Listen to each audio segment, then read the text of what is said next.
Hello and welcome to Pluribus Unum's Fireside Chats. Not as good as 50 hours, but hey, it's something. Before we begin this episode, I'm gonna give a tease for what's coming up this Thursday. See, this Thursday is going to be a special video because it's going to be a Halloween video. But I'm kind of confused on what the thing will be. See, it's a spooky Halloween video. And in order, I don't know whether it should be considered a politics and media or a main series video. And before you say, well, wouldn't it be a main series because last week was politics and media? Well, the next episode is going to also be a main series video. So this one is sort of smack dab in the middle, and I can't really think which one it should be considered. So I'm going to let my fans pick it. I don't necessarily want to give away what the episode is about yet. But I will say that it is about something that happens on film, but it is not about a movie. Something caught on camera. If you're subbed to my Patreon, you already know what it is. So if you think it's worthy of the title Politics and Media, vote for that in a poll that I'm going to be releasing on the community tab right when this episode gets released. So right now, you can check the community tab right now. There will probably be a poll telling you which would it be. Will it be a politics and media or will it be a main series video? You make the call. With that out of the way, let's get right into the news. First, we're going to be talking about something very interesting that's going on in regards to the Senate races in 2022. Because remember, those are piling up. Those are coming up soon. And unlike the House seats, these ones can't be changed. So there's a lot of pressure on a lot of the candidates. However, this one is actually a very interesting thing about the candidates. Black Senate candidates are crushing fundraising expectations. Basically, a lot of Black Senate candidates are doing really well in regards to fundraising numbers, which is a good indication that a lot of these candidacies are going to usually may end up becoming the nominees, and by virtue, may also become the senators. Let me give some examples.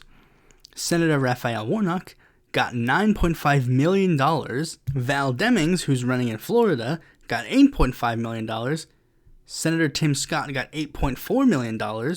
Herschel Walker, who's challenging Warnock, has raised $3.8 million. Cherry Beasley got $1.5 million. Charles Booker got $1.7 million. And Mandela Barnes got $1.1 million. And many people, like former candidates like Mike Espy, have pointed out that this is a pretty good indication that, not only is this going to be very good for the candidates, because this might make them the nominees, but this may also help them in the general election. And historically, Black candidates have had mixed records in the Senate. They may have a very bad time if they become the nominee of their party, because a lot of people might not want to vote for them. I mean, we don't have that many Black senators.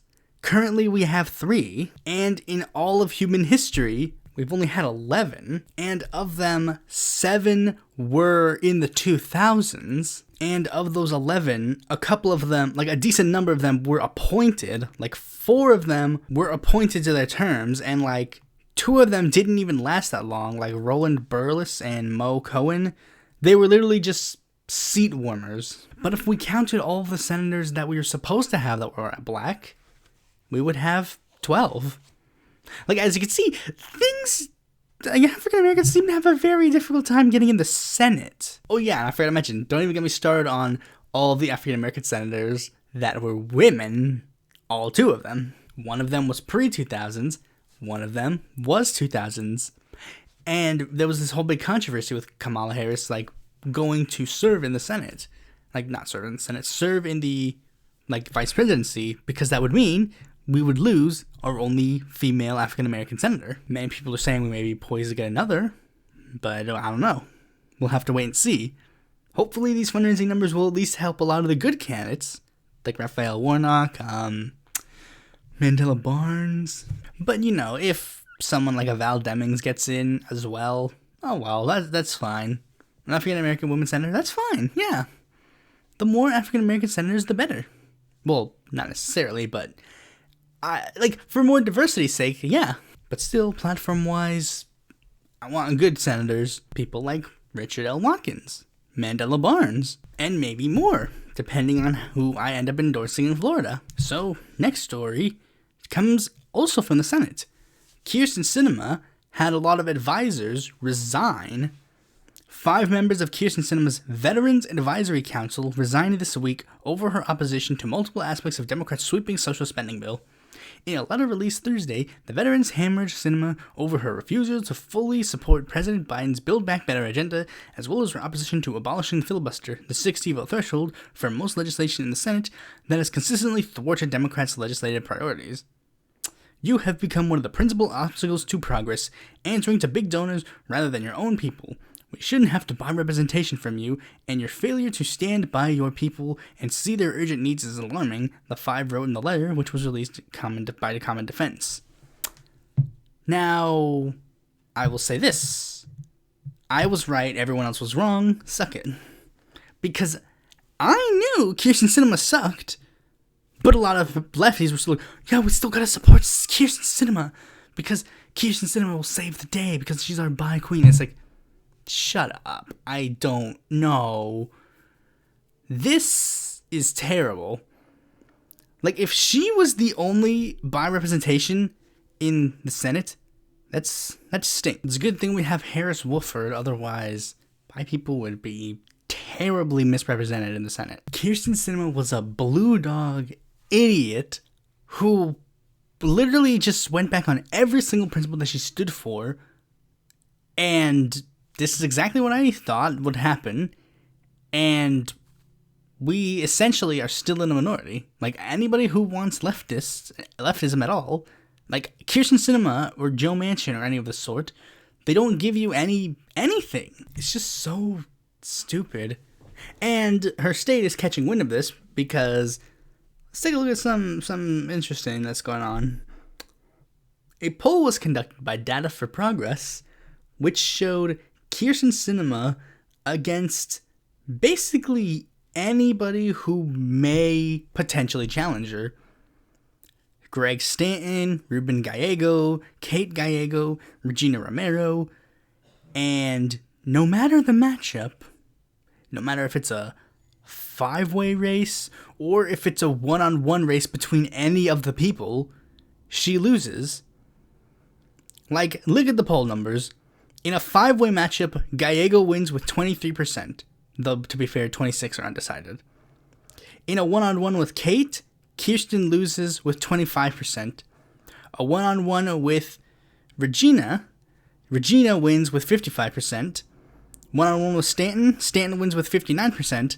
And a 1-on-1 with Gallego wins with 62%. Call it a hunch, but I think Arizona Progressives might be interested in the aspect of a Ruben Gallego challenge. I mean, Gallego was actually poised to potentially run for the seat that Mark Kelly holds, but that didn't end up happening. So I guess it makes sense for Gallego to potentially challenge her. I mean, people do like Gallego. I don't really see the appeal of Gallego that much, but it's like, I mean, Gallego has his perks, but he was also like the literally only member of Congress to endorse Eric Swalwell's candidacy. So it's like, what? Like, people have actually said, like, Ruben Gallego is potentially the leader of the progressive movement going forward. And it's like, that guy doesn't even register in the progressive movement in my mind. What are you talking about? Like, maybe, like, I'm pretty sure Gallego is doing something that I'm not seeing, which is probably fair. Like, I mean, some people wouldn't consider Joe Neguse as a member of the progressive movement, but I like him. So, yeah, it makes sense. Now, speaking of failure Democrats, here we have one, Joe Manchin. This is a big thing that happened this week, but it seems that most people seem to make, like, sort of disappeared the notion really fast. But I'm not gonna let it go away this time soon. Joe Manchin told people that he was considering leaving the Democratic Party and proposed an exit plan. Apparently, the plan that he had was that he was going to resign from all of the, like, chair of certain things that he has, and that would basically scare Democrats into, like, like, oh, maybe he's serious about leaving the Democratic Party, so we should suck up to him. And then if they don't budge, he would just leave the Democratic Party. He'd register as an independent candidate. Not an independent candidate, an independent. However, almost as soon as this news story broke out, Joe Manchin tried to dispel this and be like, this is bullshit with a capital Bull. But I don't buy that. I don't buy it one bit. What I think is that instead of this 2-pronged strategy, this was a 3-pronged strategy, and/or this is his Hail Mary pass. This is Manchin's final leg. This is the last bit of leverage he has. And I know this because he would never do this. Without this, he is nothing. The reason why Manchin has the power that he has is because he's the swing vote. Like, he's the one that people don't know. What will he do? While he might still have that as an independent, this seems to be of the notion that he might leave and join the Republicans, either as like caucusing with them or anything of the sort. But the thing is, he really, like, they have no power. Like, he would have no power if he resigned from all these chairmanships and resigned as a Democrat. The only reason that they care about him that much is because he's a Democrat. If he were a Republican, nobody would care. Not a single person would care of Joe Manchin. I don't care about Joe Manchin now, and he's a Democrat. I don't care about him because I know he's not on our side. I know that he takes millions of dollars in corporate money. I know that he essentially votes against all of the actual good things. And I don't care about these like stupid moderates because I've debated like a million of these moderates who keep saying like, oh no, him being in the Senate is actually a good thing. It's like, it's not. None of this is a good thing. Keep saying like, oh well, he did this thing, but he's holding up this thing. Like, it's like, oh well, he voted for this COVID relief bill, but he's holding up this COVID relief bill right now. I don't care what he did in the past. I care about what he's doing now. And they did that thing like, oh well, he voted against this Trump SCOTUS judge. Then he voted for 2 more. It's like, oh, he didn't vote for Gorsuch, but he voted for Kavanaugh and Barrett. Oh, well, he voted for the previous COVID relief bill, but he's holding up this one and trying to water it down to the point where it is nothing. Like, these stupid moderate guys, well, I keep saying moderate, but they're not moderate, they're conservatives. They even literally tried to make it seem like, oh, this big New Deal-like bill, as like it was a bad thing.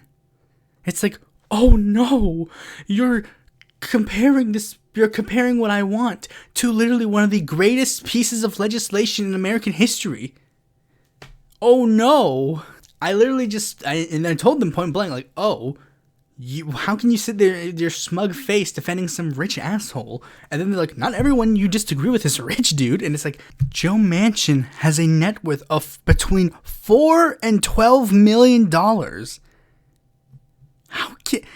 Are you stupid? To which they respond, yes, they are.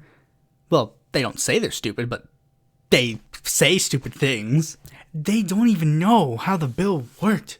I literally debated someone, and they said, like, 3.5 million is negotiated down? Have you not been paying attention? Of course they don't, because they don't care. Inevitably, none of these people care. Manchin doesn't care. These guys don't care. And then they tried to like go like, oh, well, you don't know my personal life. It's like, if you cared about poor people, you would not be on Manchin's side right now. I don't care if you're literally sitting there in a mud hole. If you're sitting in a mud hole and you're choosing your time to go on like a social media app or anything of the sort to go on about how Manchin's somehow in the right, then I don't care if you're literally like have to sell your child to pay for your food.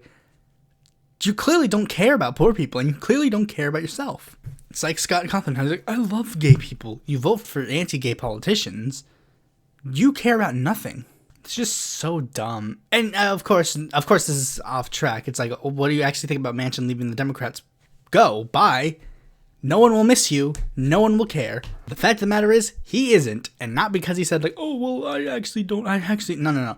He doesn't want to leave because he doesn't have the power. Once he leaves, the power's gone. This is his only way to have power, and this is just his Hail Mary pass to just basically try to make people think that he might leave the Democratic Party. Lieberman had his power by basically being a Democrat. Manchin only has power as a Democrat. As anything else, he's nothing. And I know this for a fact because that's exactly what happened to Jeff Van Drew. Jeff Van Drew was a Democrat, but he was considered a more quote-unquote moderate/center-right Democrat. He was like part of like the Blue Dogs. Then he joined the Republican Party, and he became nothing. He's disappeared. He's still in Congress, but no one cares about him anymore. They only cared about Jeff Van Drew because of the novelty of him. But anyways, let's move on to the next story because Jeff Van Drew reminds me of Trump. Trump has announced Truth Social, a new social network to stand up to the tyranny of big tech. This is just like, for those who have no clue, this is just a repeat of a million other times that this happened. This has happened so many times that I could make a video about all of the times that a person of a political viewpoint tried to create a social media app. This is true. This is the thing about True Social. This is not the first time somebody has tried to make a social media app to try and be like a free speech whatever. Candid, Yik Yak, Gab, Parler, Panquake, 8chan. These platforms will be built with like some sort of like free speech idea. Like, oh, these places will be free speech. You'll be able to have anonymity. You'll be able to say whatever you want. We'll have very little rules. And then, of course, what ends up happening is that these platforms will end up being used to do a lot of nefarious things, such as spread Nazi propaganda, spread CP, or spread like cyberbullying and harassment. And then these groups will be like, we really don't want this on our platform anymore. So they'll start policing the platform. And then the platform will disappear because you've lost the one thing that people came there to do. It's the same story, but a different name. And Truth Social is going to end up doing just that. Anyways, let's move on to the next story. The last two are going to be from Latin America. First, we're going to talk about some Bolivian news. The incumbent president of Bolivia, Luis Arce, has stated that he believes that members of a group involved in the killing of Haitian President Jovenel Moïse has conspired to assassinate him in 2020. And this was apparently to happen literally right before the presidential election, so that Arce could not have actually become president. Is it true? I don't know.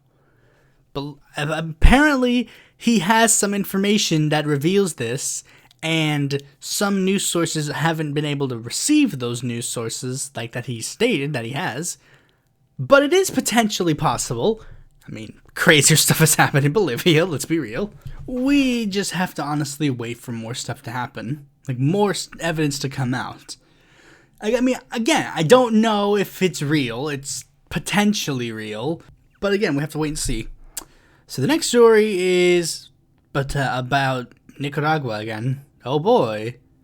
The very, very nice and generous regime of Daniel Ortega. What has the person who literally is the new Somoza, what has he done today? Well, it turns out Nicaraguan business leaders were arrested by Ortega. So here's what happened. Michael Haley, the president of Nicaragua's leading business federation, the Council of Private Enterprises, was detained in the capital Managua on Thursday in what opposition activists has called an illegal kidnapping. The group's vice president Alvaro Vargas has also been arrested. The opposition newspaper La Prensa said the arrest of Haley, a key figure in the unusual alliance between the student activists and the big businesses that tried to topple Nicaragua's strongman president in 2018, exposed a level of repression that surpasses even violent and oppressive governments such as Venezuela's. Now, you see, here's the thing. It appears this is a very never-ending cycle. You see, because it always appears that Ortega always seems to have a person who is trying to overthrow him or something of the sign, because that's what he says. That's what he said when he arrested the first student activist. Like, they're trying to overthrow me. And now people are, like, he keeps saying, like, oh, they're trying to overthrow me. That's part of the plot. And these guys are trying to overthrow me via a violent revolution. It's like, really? But I thought you'd like that. Call me crazy, but Ortega, I thought you'd be a fan of that. But again, it seems like a never-ending cycle. Like, oh, these people are trying to overthrow me. He arrests more people. More people try to overthrow him. He arrests more people. More people try to overthrow him. He arrests more people. You see my point? Like, at one point, maybe the more recent ones might be more legitimate, because it's like, I mean, when you're jailing like a million of your...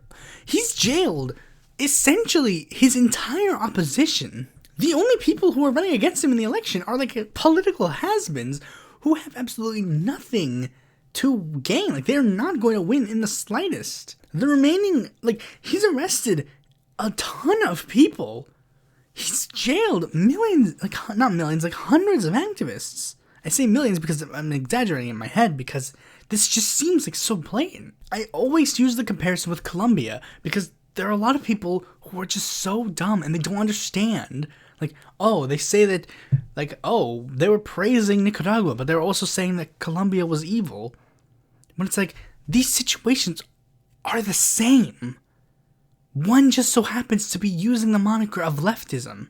Ortega is not the same revolutionary that you think he is. He is not the young man he used to be. And I know this because his friends have said this.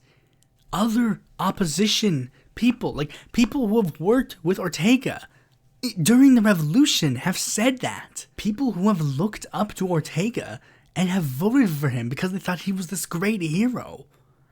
They've seen him, like, do this. Like, and for all those people that, like, say, like, oh, well, he had to arrest one. One of the people he arrested was a former Contra. Ortega literally ran for president with Contra as his running mate. He's not the same person that he once was. He's literally jailing doctors who go against him. When doctors tell him he needs to enact stricter COVID regulations, he accuses them of being terrorists. This is cut and dry Ortega asesino. The only people who are defending Ortega are the people in power in Nicaragua and the people in the United States who just like to simp for authoritarian regimes. Ortega is not your friend. So stop acting like it. You Ortega stands? So anyways, now let's move on to the main topic of this video. Political debates. We all know what political debates are, right? Two people of an opposing idea or philosophy or whatever basically get together and they hash out the issue. A lot of people have partaken in political debates. Pundits, politicians, random people on Twitter every time you click the reply button. Debates can be very informative, very educational, and maybe even a little bit of fun. They can grant you a lot of insight into a person's philosophy. They can even introduce you to ideas you probably haven't even heard of. You might walk out of a debate with someone and you might think, I actually didn't think about that policy, or I didn't think about that specific version of this issue. Maybe I'll think about it even more so. Debates were made with the idea of trying to educate people and make them more informed, maybe so they can come to a potential compromise, or maybe you can persuade someone to change their minds completely. And again, they might just be fun. It might just be fun seeing like two prominent figures of a opposing political ideology hash out their issues in a very informative way, because sometimes you might see different debate styles. Some person might focus a lot more on the educational value, but might lack the charisma and charm to get the witty one-liners, and some people may be able to get a perfect balance of the two. I've seen a little bit of debates here and there, and I've participated in a couple of debates here and there. None really political oriented, and none on this like channel or anything of the sort, but I've seen and potentially like taught a lesson or learned a lesson from them. However, debates nowadays are not necessarily like that anymore, to the point where I can officially say I kind of think political debates suck. Again, this is coming from a guy who's like seen a lot of political debates. I've seen like the Reagan-Anderson debate. I've seen the what's another debate, like the Riva La Fuente Castle debate. I'm a fan of Valsh, so I've seen a lot of debates that he's done, a lot like stuff like that. I've seen a lot of debates, but I can say debates kind of just suck now. And now, of course, I don't mean literally just now, but as I've thought about it a lot more critically, I've started to realize, yeah, political debates just in general just suck. But why is that? Well, I technically made a video kind of talking about this. I made a history of the presidential debates. Now you might say, what? What does that have to do with like political debates in general? Well, very simple. They are modern day political debates. Like, they are political debates. Of course they are. But you see, the thing is, this leads into one of the first problems, as political debates just generally have. You see, when political debates were first originally around, they were academic debates. And the way academic debates worked were very simple. Like in the Lincoln-Douglas debates, this is how it worked. Like, let's say Douglas went first. Douglas would get 60 minutes. He could use that 60 minutes to talk about whatever he wanted. He would obviously choose them to focus on like either a specific policy or like his broader philosophy in general. And maybe he might get a jab at Lincoln here and there. So what happens next? Lincoln would then be able to talk for 90 uninterrupted minutes. He would then use that time to obviously refute what Douglas stated, and then he would give a little bit of insight in his own political views. Maybe he would use that time to like put a jab at Douglas for one of his political views that he stated previously. Douglas would then close with a 30-minute closing statement that would basically rebut anything that Lincoln said in his statement. Then they'd shake hands and go away. Now, that's 3 hours, and there's a good chance that they would use that time, like 3 hours, to talk about one thing. And again, they're given so much time to go into this. And like, here's the thing, these debates didn't even have a moderator. This was just how it was structured. They both knew that this is how the debate would go. There was no need for someone to butt in and try to mediate the two because they respected each other enough to actually give this debate in this way. And they started getting put on radio, and then they started getting put on TV. You know, nowadays, 3 hours talking about one thing is a terrible debate. And now you have to have multiple subjects done in around that same time frame, maybe even less. A lot of debates are like an hour or two, usually including commercials. And the thing is, online debates, like online politics in general, has technically just been shifted from TV into like the internet. Like, what did Cenk Uygur do when he made the Young Turks? He took what he saw on TV, put it on the internet, and then people copied him, and then so on and so forth. So basically, when people online wanted to do debates, well, what do? Well, let's do what the people on the TV do. And essentially, they will do that. So they have this similar time frame to talk about these issues. An hour or two to talk about like 5 political issues. And sometimes they'll be like, it might seem bold to talk about like a lot more issues. The more issues you talk about, it seems the more informative it thinks you look like. If you watch a political debate and they talk about like 5 issues, or maybe even 10, you might think, wow, they're talking about 10 issues in the debate? But it's like, that is like 1 hour divided into 10 segments. So they're not given that much time to actually divulge their positions. The internet has kind of tried to remedy that in a way. They do try to have segments go a little longer so that they can expand on their points a little bit more, but it's never enough. Like, you never see a debate that's like, let's talk about one issue and then the end. Like, let's talk about one issue for an hour. Every debate you see, they talk about multiple issues, talking about multiple things. Like, they'll be like, okay, let's talk about the logistics of voting for Joe Biden. Let's talk about the foreign policy. Let's talk about Howie Hawkins or whatever. Like, they're always talking about multiple subjects. They're never only talking about one. Now, of course, you might say, well, do they have to? Well, of course not. They don't have to do 1 hour for one topic. But of course, in the grand scheme of things, you're going to realize you're not going to give any point to expand upon your point. And a lot of people, when they do debates, that's what they'll say. When they lose a debate, they'll usually go, oh, we didn't expand our points. That happened when Professor Flowers lost her debate with Vosh. Like, oh, her point was misconstrued, and her point, she didn't get to expand upon it. JonTron did this in the infamous, Destiny debates, where he was like, I didn't get to expand on my points, and I didn't really know what I was talking about. This is not comparing the two's positions, by the way, for anybody who might think that. I'm just saying these are examples that I could think of people who, like, they say they blame them not being able to expand upon their points, and, like, all that. And yeah, technically, to be fair, to a degree, Flowers has a point. Her and Vosh talked about a lot of things in that debate. It was like 3 hours. And I don't even remember anything they talked about, except for, like, her saying the thing, like, oh, yeah, well, I wouldn't do ethno-nationalism, but if someone else did, I guess. Like, I don't remember anything else from that. And the only reason I remember that is because that became a huge thing on Twitter. Now, she actually talks about a little bit about that in her, like, response videos to the debates. And she did kind of mention a thing that I think, like, I don't think she explicitly mentions it that much, but she just kind of talked about it a little bit. The idea of the debate bro, the people who, like, always, like, their only content that they are, like, super interested in is debates.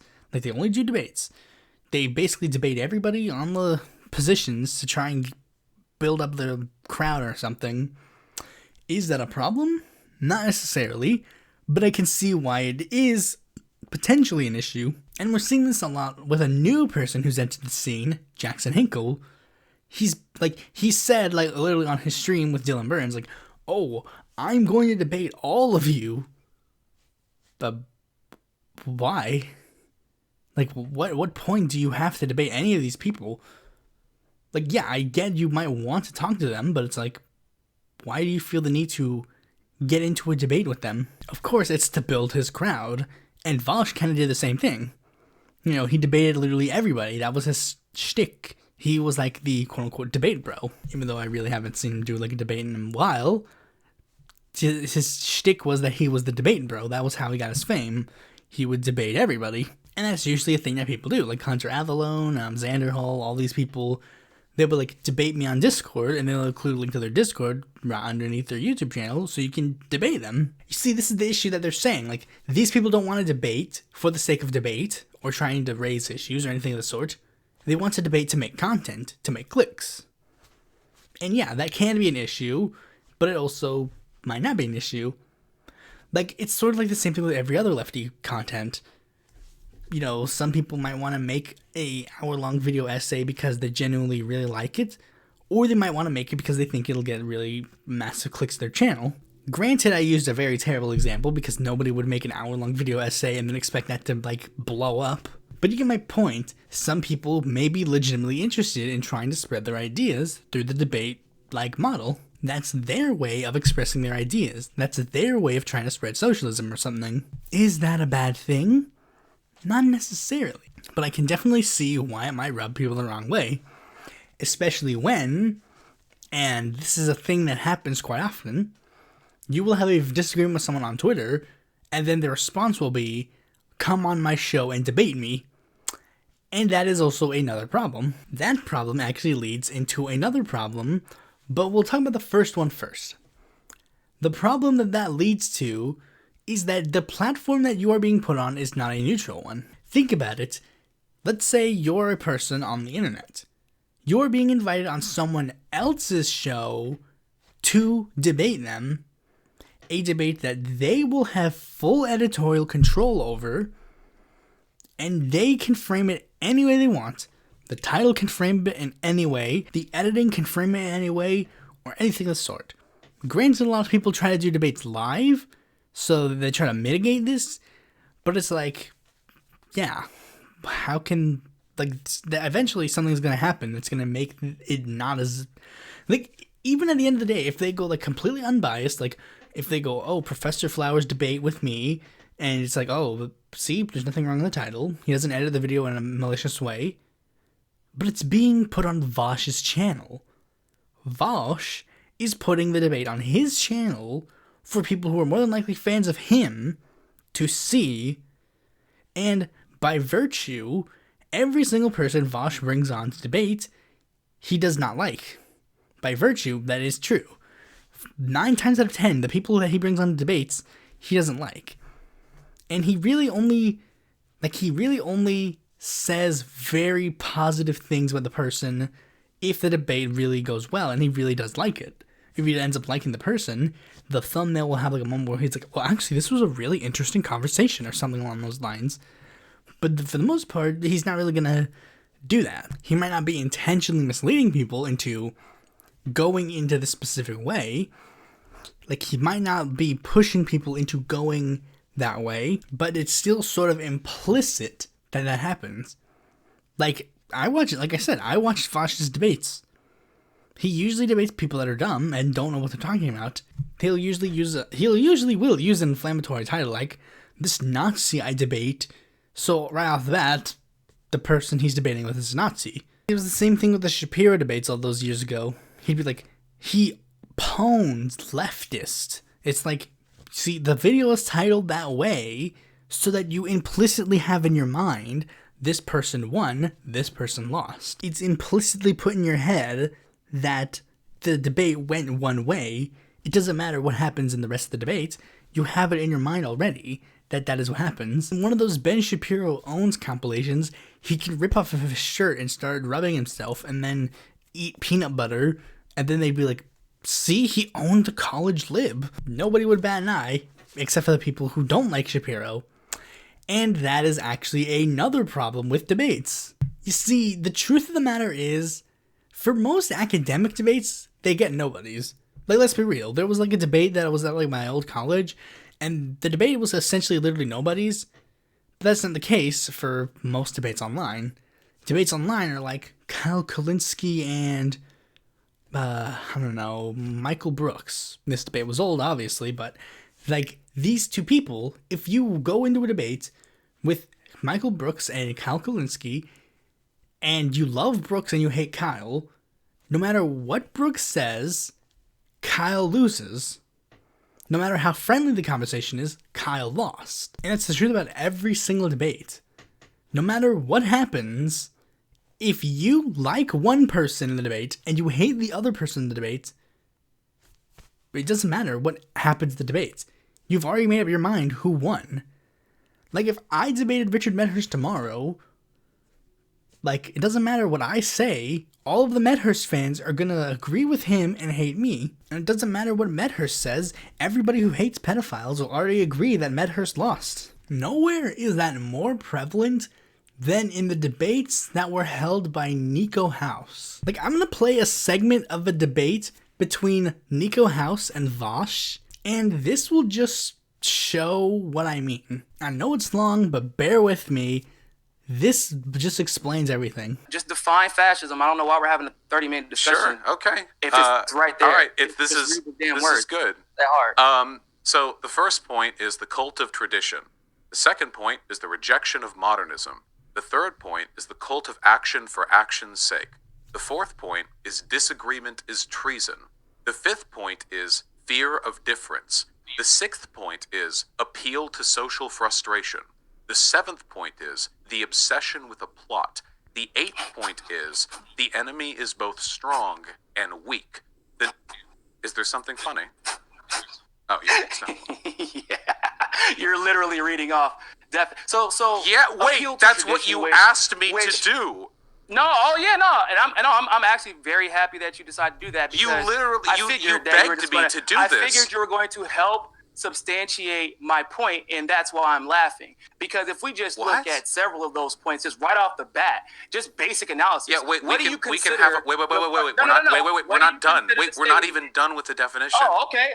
Also, wait. Why are you? You couldn't even provide a definition of fascism. You're in no position to laugh. No, I could. But you could. I could. Yeah, like your girlfriend who goes to a different school who no one's ever seen. Yeah. Your definition of fascism who goes to a different school district. Come on, dude. Trust me, bro. Let's not talk about girlfriends. First of all, it's my wife. Second of all, wait. We're not talking about. You don't want to compare. Excuse me. We're not going to compare each other's love lives because Pamela, I understand you've been engaged to Pamela for quite some time, but what the fuck are you talking about right now? Yeah, exactly. No, wait, no, actually, what the fuck are you talking about right now? I'm talking about Pamela. You're not familiar with Pamela Henderson? Nico House literally went on this like strange side tangent about Pamela Henderson and like just couldn't even give a simple definition of the word fascism. Couldn't even listen to Vosh's definition of fascism that was just in the textbook. He couldn't do any of that. And despite this, people think Nico won that debate. People are like, Vosh rage quit the debate. And it's like, they think Nico was somehow in the right. Objectively, that is wrong. And Nico House has done 1 million debates, and he's not won a single one. But people literally think like Nico House has like this 10-0 win streak on debates. It's like he doesn't do good in rhetoric. He doesn't do good in he showed you on that. He just jumped random topics for no reason because he couldn't even stay focused on one simple word. And then there was another debate that he had with Andrea from the show Above It All. Like, she had a debate with him, and Nico did terribly in that debate as well because he just rattled off just complete nonsense. And yet people, again, thought he won.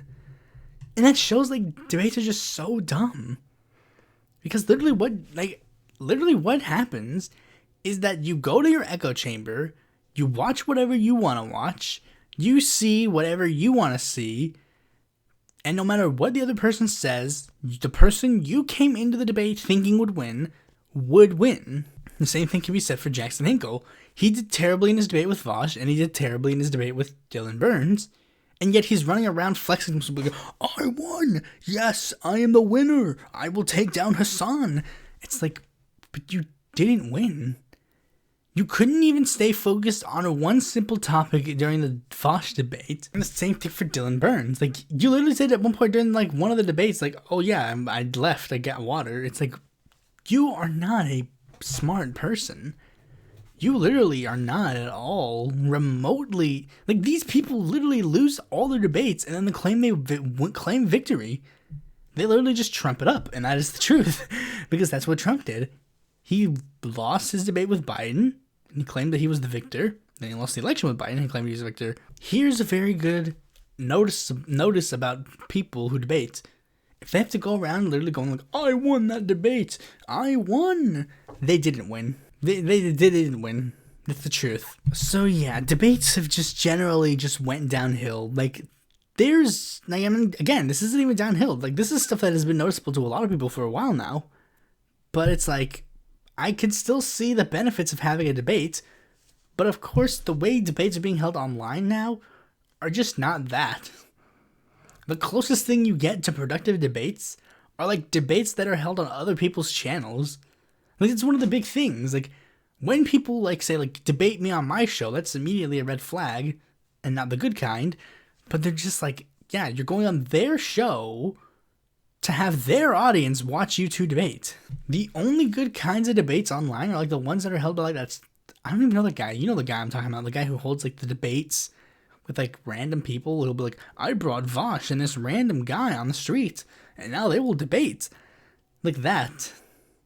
It's not the hippy dippy round table. That's Dylan Burns' show. But that's fine too, because it's instead of one debate, he has 1 million people debate at once. So it makes sense that people are given 3 minutes to talk about their issues, because you have 10 people to go through. And Burns actually does another issue that I didn't talk about. But one issue is, very simply, debates are held a little too casually. But surprisingly, Dylan's actually able to do that well. But when it's a two-person debate, of course, naturally, when it's it's just a casual conversation, people are going to butt into each other. And that happens at Hippie Dippy Roundtable, too. But since there are 15 other people, it's whoa, hold on. The people will moderate themselves. That's really it's just dumb to a degree. Now, I will say, I have been interested in debating people. I don't necessarily think that I would do that good in a debate. Essentially, what I'd like to do is debate one person and just see how it goes. And if I do badly, I can just say, okay, I don't debate people no more. But if I do surprisingly well, I might go, okay, maybe this might be something worth looking into. Just to see what it's like. you know, stick my toe in the debate bro world, like how I've done like video essays and how I've done like the interviews and blah blah blah, all that other stuff. Just put that in the fray and let's see if I'm good at that. But I would only do it under certain conditions. You know, like I'm not gonna debate somebody on their channel. I'm not gonna do the thing where they stream on their show and I stream on mine because I don't stream. And I don't want them to stream it on their channel. I want the debate to be held on somebody else's show that can be a somewhat impartial moderator. And I would also like for there to be a fact checker. Because in my viewpoint, I don't care at all about like the feelings of a debate. Like people like will literally lose a debate even if one person has like all the facts and one person has the charisma. I really don't like that. I want the facts to win the debate. That's the point of a debate. The facts are supposed to win. And this even extends to more casual shows. A person has to be willing to fact check the information that is given. Unless the discussion or debate is literally not going to be any relevant, then in that case, fine. But that's not what we're here for. We're here to discuss important issues. So if it's like a policy thing, have a fact checker on standby. And like have the person, like, of course, be willing to get the information from you guys. Like let's say I'm doing a debate on single payer with somebody, and then like I'm on a right wing show, and then the right winger refuses to like look into the information on single payer, and I'm like, okay, I'll DM you the information. Here you go. And then by virtue, they have to show off that information. But of course, that is like generally like a lot of stuff to do, especially on people who probably don't have this show as like their main income. So yeah, that's probably asking a bit much. But I do believe like there needs to be certain rules put in place that will actually lead like all the information and like credibility for everybody involved to raise. So yeah, that's pretty much all I gotta say. Debates kind of suck, but you know, they're still kind of informative and a kind of bit entertaining, but just a little bit. Thanks for watching this video. Be sure to like, comment, subscribe, and click that bell to be notified when a future video of mine comes out. And if you're interested in more content from me, you can go to my website, follow me on Twitter, join my Discord, check out my articles on the Independent Political Report, or consider supporting me on Patreon.